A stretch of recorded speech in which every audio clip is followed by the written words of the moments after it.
Katero od navedenih geometrijskih teles ima 6 oglišč? Je to A, 3-strana piramida, B, 4-strana piramida, C, kocka ali D, 3-strana prizma? Kocka ni.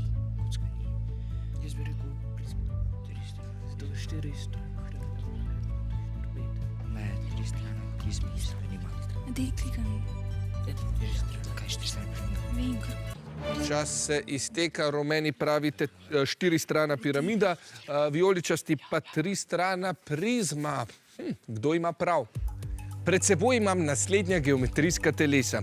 3-strano piramido, 4-strano piramido, kocko in 3-strano prizmo. Za oglišče sem uporabil kar sladkorne penice, ki jih bomo v iskanju odgovora na to vprašanje preprosto prešteli. Pa začnimo tukaj le s 3-strano piramido. Če preštejemo, ima torej 4 oglišča.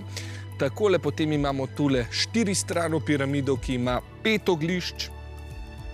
Pa tukajle je kocka. Kocka vemo, da jih ima 8 in na koncu še takole 3-strana prizma, ki pa ima torej 1, 2, 3, 4, 5, 6 oglišč.